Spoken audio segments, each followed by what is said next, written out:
Anoa, whatever you want to talk about, you got it. Well, Did I have you muted? vote for me. No, vote for me. I want to be queen of the world. You said anything? No, but seriously, just going back, but when we're talking about what people don't really understand when we're talking about, supporting Bernie Sanders, like we're not just talking about Bernie Sanders. Bernie said it. I had the opportunity to go to the Birmingham. I was here at the rally at the Fox. I've seen Bernie in person 4 times since October. But at the rally at the Fox, but in Birmingham, I had my kids even working the event in Birmingham. But he said something really, really serious. He was like, no, it's not me. It's not Bernie. It's you. This is about empowering people. This is about empowering people who have felt left out. Like we were coming out of the Bush years, Obama, the hope, the change. I was in law school. I remember it was just so motivational. And it was like, yes, people weren't asking those serious questions. But after I graduated from law school, I worked in Chicago doing public housing and public education law and policy. And I learned of the legacy of Arne Duncan. Arne Duncan has been our Secretary of Education for all these years.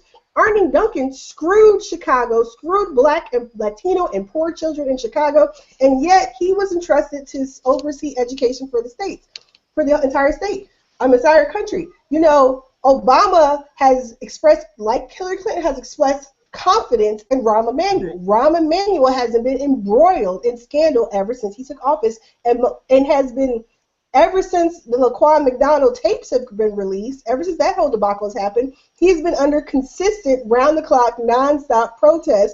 People of all races in Chicago, all income levels, demanding he steps down. Now, what bothers me is that is also a part of, Obama has expressed things his own personal way he thinks about things in his judgment, and he supports, I'm not going to say, oh my God, he's an awful person. I think overall, there are a lot of things the president has done that I think has been great. I think has been good. But there are things that we have to be logical and objective, and there are things that have not been good at all. I mean, we're not doing any better on so many different indicators than we were, 10 years ago.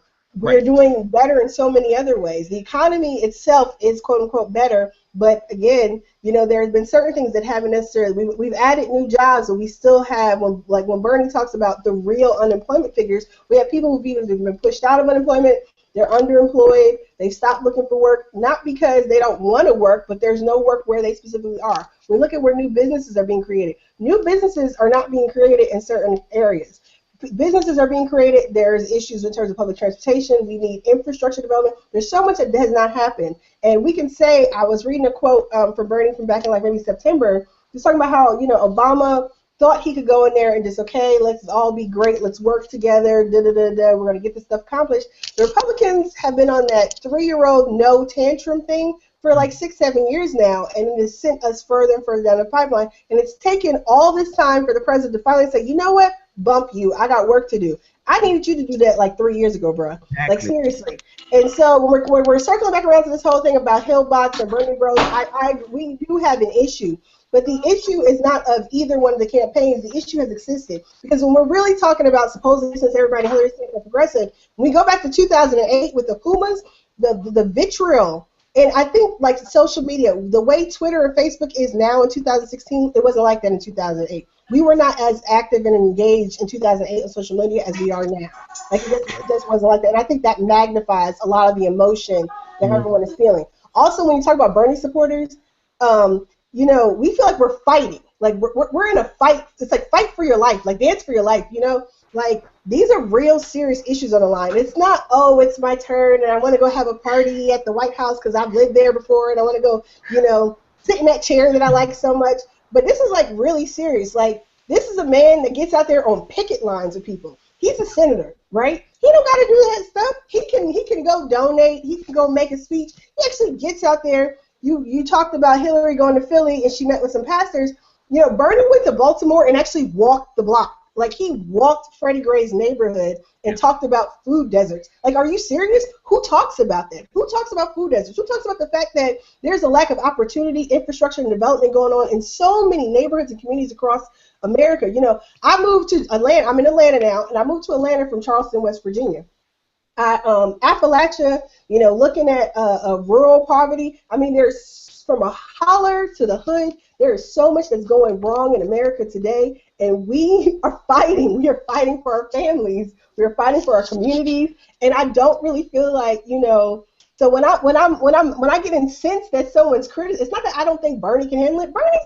He's from Brooklyn. Like, please, big ups to Brooklyn. Like, every time I think of him, I hear Biggie's mom, and I think it was 1997 MTV Music Awards, talking about some big ups to Brooklyn. Like, I mean, he's from Brooklyn. He's so hardcore. Did you see the video of him running through the train station? Like, yo, that dude don't need nobody to support him, to stand up for him. He got this. He's been doing it by himself for like 20, 30 years.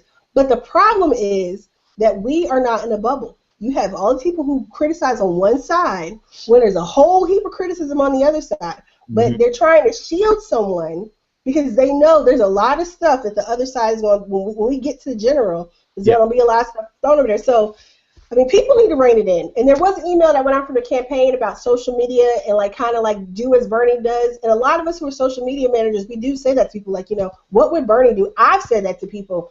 I mean, even though we're supposedly on the same side. For example, I had someone tell me the other day that Bernie is our white MLK. He sees himself as a black man. Please stop. You need to not do that. Do not make such false equivalencies, because you're making it even harder for me to recruit more black folks to the team. I mean, seriously, stuff like that is stupid. It is unnecessary. It's unnecessary, and it's like, do you not?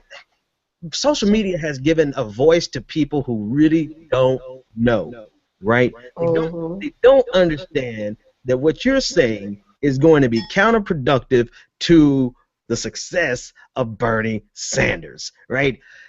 Do not, and I had to tell a friend that I won't call out. I won't call out his name.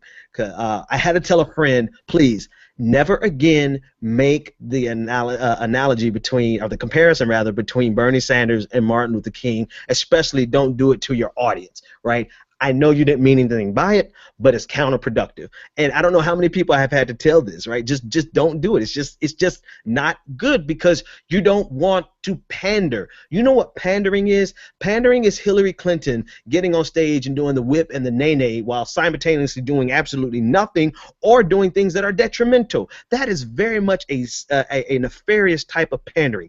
And oh my goodness, I've had a personal hold for 12 minutes. Okay, I'm going to stop right in the middle of my sentence. I got so caught up in Anoa's rant. Anoa, you're going to have to be a regular on my show. Let me get this caller. Caller, I thank you for being patient. This is really not like me.